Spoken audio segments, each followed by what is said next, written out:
ketegangan Iran dan Amerika Serikat kembali memanas. Kepala Staf Angkatan Bersenjata Iran, Mayor Jenderal Ali Abdullahi, memperingatkan negara-negara Teluk agar tidak memberikan bantuan maupun memfasilitasi operasi militer Amerika. Iran bahkan menegaskan bahwa penggunaan wilayah negara-negara Teluk oleh militer Amerika dapat dianggap sebagai bentuk keterlibatan dalam konflik. Peringatan ini muncul di tengah meningkatnya aktivitas pesawat militer Amerika, termasuk pesawat tanker pengisian bahan bakar, di kawasan Teluk. Teheran menyatakan tidak ada pergerakan militer yang luput dari pengawasannya. Iran sebelumnya telah menyerang sejumlah fasilitas militer Amerika di negara-negara Teluk sebagai respons atas konflik dengan Amerika dan Israel. Kini, ketegangan kembali meningkat dengan ancaman Iran untuk menargetkan fasilitas minyak dan gas di kawasan jika infrastruktur energinya menjadi sasaran Washington. Akankah peringatan ini memicu eskalasi baru yang mengancam stabilitas kawasan dan pasar energi global? Kelahiran yang di luar Vaskes dilaporkan oleh kepala desanya ya, bersama orang tuanya ya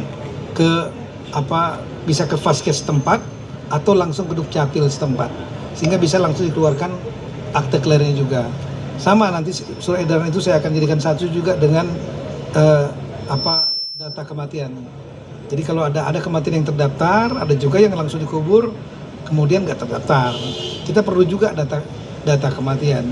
Ada yang dilaporkan tidak. Nah, nanti saya minta dalam surat edaran itu juga melaporkan data kematian warganya. Karena yang paling tahu di depan lah Pak Desa. Masih. Terima kasih.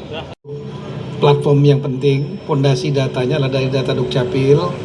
Karena di Dukcapil ini ada setiap hari masuk data dari Dukcapil seluruh Indonesia 514. Ada yang lahir, ada yang wafat, ada yang pindah pekerjaannya dan lain-lain, pindah alamat.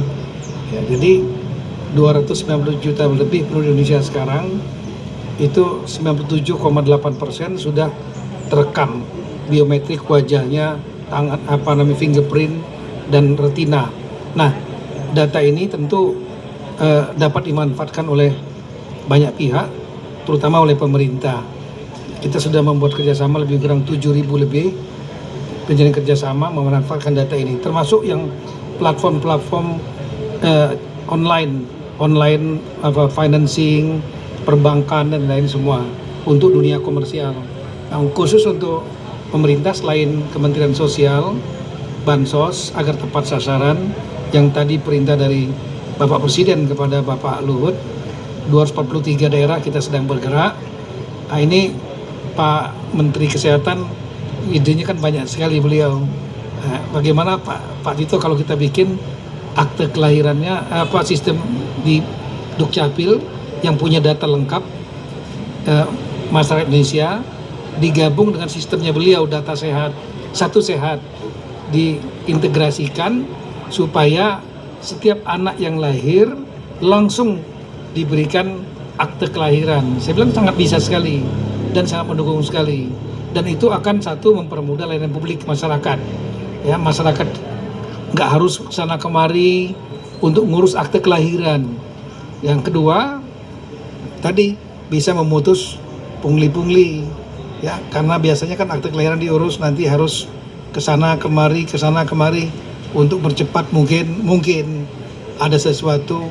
Ya, ini sekarang enggak begitu lahir kemudian langsung dikeluarkan akte kelahiran karena sistemnya udah connect, akte kelahiran keluar bisa langsung ke sarana kesehatan yang ada, puskesmas misalnya lahir atau rumah sakit, langsung diserahkan di situ, digitalnya bisa langsung di print out, dan kemudian bisa juga kalau orang tuanya punya email, dikirim lewat emailnya, atau kalau dia punya WhatsApp number, bisa dikirim ke WhatsApp orang tuanya, tinggal dia print sendiri silahkan. Ini akan memutus dan cepat sekali. Makasih. Kelahiran yang di luar Vaskes dilaporkan oleh kepala desanya ya, bersama orang tuanya ya bisa ke Vaskes setempat atau langsung ke Dukcapil setempat sehingga bisa langsung dikeluarkan akte kelahirannya juga. Sama nanti surat edaran itu saya akan jadikan satu juga dengan data kematian. Jadi kalau ada kematian yang terdaftar, ada juga yang langsung dikubur kemudian nggak terdaftar. Kita perlu juga data kematian.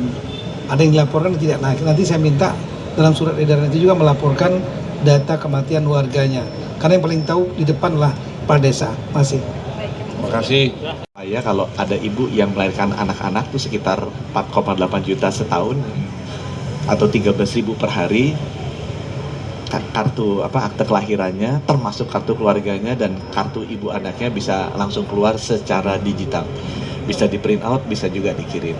Itu aja. Jadi terima kasih Pak Luhut, ini Pak Luhut sama yang sudah menginisiasi ini, dan terima kasih Pak Tito yang sudah membuka kerjasama dengan Kementerian Kesehatan mengintegrasi data Dukcapil. Mungkin dari saya pengantar demikian, Pak Luhut mungkin ada tambahan.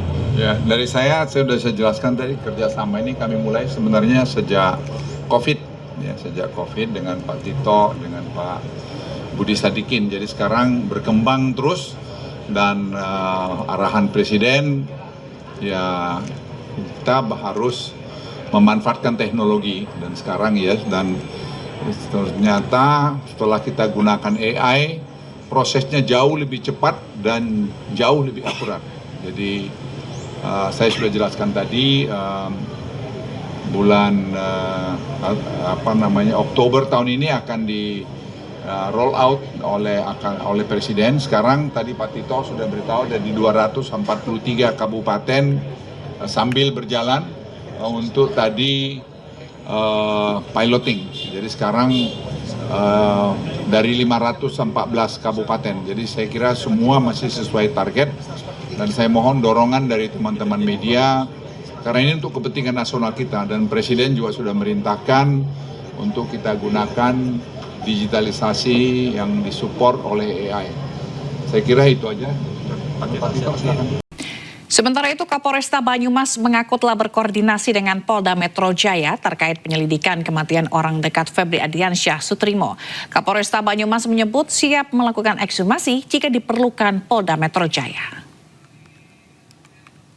Maka kemarin kami telah berkoordinasi dengan penyidik Ditreskrim Polda Metro Jaya, dan pagi ini laporan polisi dan berikut dengan penanganannya tersebut akan kami limpahkan. Terkait dengan ekshumasi itu menjadi kewenangan penyidik Polda Metro nantinya. Itu apakah penyidik Polda Metro nanti sesuai dengan pertimbangannya memerlukan ekshumasi, itu merupakan kebutuhan penyidikan. Kalau penyidikan nantinya membutuhkan itu, maka dilakukan ekshumasi. Tapi kalau tidak, ya tidak perlu dilakukan ekshumasi. Nah, itu kita serahkan nantinya kepada penyidik dari Ditreskrim Polda Metro Jaya. Lalu seperti apa rencana ekshumasi jasad Sutrimo yang merupakan orang dekat ex-Jampitsus Febri Ardiansyah? Kita akan bergabung dengan rekan Hadisti Arifa yang ada di Polda Metro Jaya. Selamat siang Hadisti, apa informasi terbaru terkait rencana ekshumasi Sutrimo? Ya, selamat siang Zila dan juga pemirsa. Betul sekali bahwa rencananya Polda Metro Jaya ini akan melakukan ekshumasi atau pembongkaran makam dari Sutrimo yang merupakan kepala keluarga mantan Jampitsus Febri Ardiansyah. Nah, memang untuk proses ekshumasi ini direncanakan berdasarkan permintaan dari pihak keluarga yang menilai bahwa kematian Sutrimo ini memiliki banyak kejanggalan. Namun hingga saat ini Polda Metro Jaya belum memberikan informasi kapan pastinya waktu untuk menjalankan proses ekshumasi tersebut. Nah,